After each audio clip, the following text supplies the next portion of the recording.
एक बार की बात है, एक युवा राजकुमार महात्मा बुद्ध के पास उनसे शिक्षा लेकर उनका शिष्य बनने आया। दूसरे ही दिन महात्मा बुद्ध ने उस राजकुमार को एक फीमेल मोंक के घर भिक्षा लेने भेज दिया। जब वह रास्ते में जा रहा था तो उसके मन में विचार आया कि जो भोजन मुझे बहुत पसंद थे अब वो मुझे खाने को नहीं मिलेंगे, जो रूखा सूखा मिलेगा अब उसी में गुजारा करना पड़ेगा।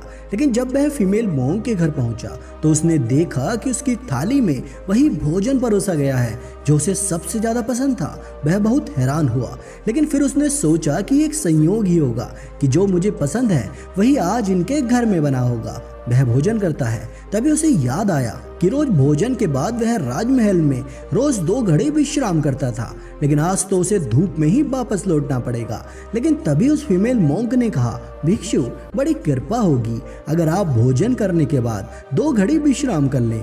इससे राजकुमार बड़ा हैरान हुआ कि जब वह विश्राम के बारे में सोच ही रहा था तभी उस फीमेल मोंक ने भी उसे विश्राम करने के लिए कैसे कह दिया। फिर उसने इस बात को यह सोच कर टाल दिया कि यह भी एक संयोग ही होगा। जिस समय मेरे मन में विश्राम की बात आई उसी समय उनके मन में भी संयोगवश ये बात आ गई होगी कि भिक्षुक है, बड़ी दूर से धूप में चल के आया है, भोजन के बाद थोड़ा विश्राम कर लेगा तो अच्छा होगा। इसके बाद उस फीमेल मोंक ने चटाई बिछा दी और उस पर वो भिक्षु लेट गया। लेटने के बाद उसे ख्याल आया कि राजमहल छोड़ने के बाद अब न तो अपने सिर पर किसी का हाथ है, न ही अपनी छत और न ही अपना कोई बिछोना है। अब तो अपना आसमान ही छत और जमीन ही बिछोना है। राजकुमार ये सोच ही रहा था कि वो फीमेल मोंक जो चटाई बिछाकर जा ही रही थी रुक कर बोली कि हे भिक्षु, ऐसा क्यों सोचते हैं आप? महात्मा बुद्ध से बड़ा कोई साया नहीं, जमीन से बड़ा कोई बिस्तर नहीं और न आसमान से बड़ी कोई छत है। कृपया आप ऐसी बातें ना सोचें।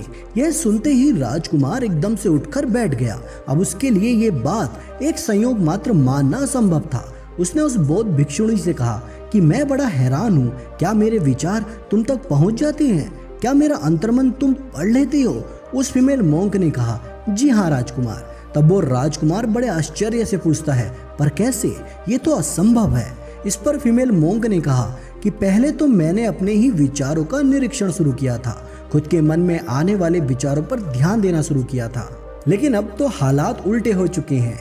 स्वयं के विचार तो निरीक्षण करते करते बहुत कम हो चुके हैं। पूरा मन निर्विचार हो चुका है। अब मेरे मन में खुद का कोई विचार नहीं आता, लेकिन अब जो कोई भी मेरे आसपास होता है उसके विचार भी मेरे निरीक्षण में आ जाते हैं और मैं उसके मन के विचार भी बड़े आराम से पढ़ लेती हूँ। यह सुनते ही भिक्षुक एकदम से घबरा कर खड़ा हो गया। उसने कहा कि मुझे जाने की आज्ञा दे। उसके हाथ पैर कांप रहे थे। फीमेल मोंक ने पूछा, आप इतने घबराए हुए क्यों हैं? इसमें घबराने वाली क्या बात है? लेकिन भिक्षु एक क्षण न रुका और वापस लौट गया।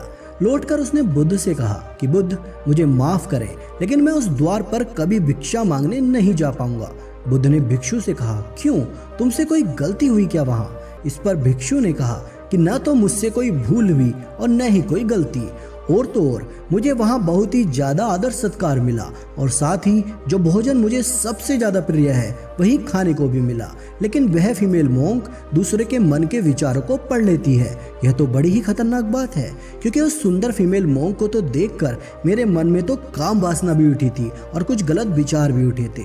ये सब भी उसने पढ़ लिया होगा। अब मैं क्या मुंह लेकर वहां जाऊंगा? कैसे उसके सामने खड़ा हो पाऊंगा? कैसे उससे नजरें मिला पाऊंगा? मुझे माफ करें बुद्ध, पर मैं अब कभी भी वहां नहीं जा सकता। यह सुनकर बुद्ध ने कहा, वहीं जाना पड़ेगा।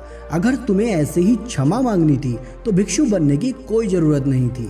तुम्हें मैंने जानबूझकर वहां भेजा था और जब तक मैं ना मना करूं तुम्हें रोज वहीं जाना पड़ेगा, चाहे 1 महीना हो या 1 वर्ष या 2 वर्ष। अब यही तुम्हारी साधना है, लेकिन होश पूर्वक जाना, भीतर से जागे हुए जाना और देखते हुए जाना कि तुम्हारे अंदर कौन से विचार उठ रहे हैं, कौन सी वासनाएं उठती हैं, और कुछ भी मत करना। उन बुरे विचारों और वासनाओं से लड़ना मत, उन्हें जबरदस्ती दबाने की कोशिश मत करना।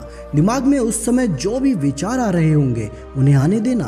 तुम्हारा काम है बस उन विचारों को निरीक्षण करना, उन्हें ध्यान से देखना, इसलिए देखते हुए जाना कि तुम्हारे भीतर क्या उठता है और क्या नहीं उठता। वह भिक्षु दूसरे दिन भी वहीं गया।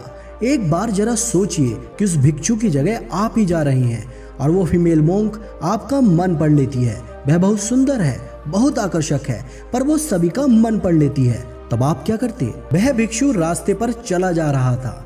वह बहुत खतरे में है। वह अपने मन को देख रहा है। आज पहली बार वह अपनी जिंदगी में जागा हुआ चल रहा है। जैसे जैसे उस फीमेल मोंग का घर करीब आने लगा, उसका होश भी बढ़ने लगा। उसके भीतर जैसे एक दिया जलने लगा हो। उसे सभी चीजें साफ दिखाई देने लगी। जैसे ही उसने घर की सीढ़ियों पर कदम रखा, उसके अंदर एक सन्नाटा सा छा गया। वह अपना पैर भी उठा रहा था, तब भी उसे पता लग रहा था। उसके मन में कोई विचार आता, क्या वासना का कंपन भी होता, उसका भी उसे साफ पता लग रहा था। वह जैसे ही उस फीमेल मोंग के घर के अंदर गया, उसका मन और भी शांत हो गया। अब वह बिल्कुल जागा हुआ था, जैसे किसी घर में कोई दिया जल रहा हो और उसकी वजह से उस घर का कोना कोना प्रकाशित हो रहा हो। वह भोजन करने बैठा। उसने भोजन किया, उसके बाद वह उठा और वापस लौट गया। उस दिन वह नाचते हुए लौटा और वापस आकर बुद्ध के चरणों में गिर पड़ा और उसने कहा कि बुद्ध, आज एक अद्भुत बात हुई। जैसे जैसे मैं उस फीमेल मोंग के घर के पास पहुंच रहा था, वैसे वैसे मैं अंदर से अपने आप को जागा हुआ महसूस कर रहा था। मैंने पाया कि मेरे विचार तो बिल्कुल गायब ही हो गए। कामनाएं और वासनाओं का तो नामो निशान ही मिट गया। और जब मैं उसके घर में गया तो मेरे अंदर पूर्ण सन्नाटा था। वहाँ कोई विचार नहीं था, कोई वासना नहीं थी, वहाँ कुछ भी नहीं था। मन बिल्कुल शांत और निर्मल दर्पण की तरह था। बुद्ध ने कहा, मैंने ऐसी बात के लिए तुम्हें वहां भेजा था। अब तुम्हें कल से वहां जाने की कोई आवश्यकता नहीं है। अब जीवन में इसी तरह जियो जैसे तुम्हारे विचार सभी लोग पढ़ रहे हो।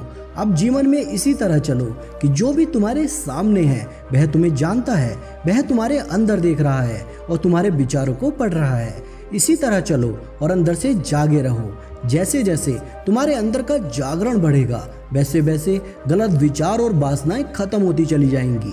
जिस दिन तुम्हारे भीतर का जागरण पूर्ण होगा, उस दिन तुम्हारे अंदर कोई भी कालिका या वासना नहीं रह जाएगी। उस दिन एक आत्म क्रांति होती है।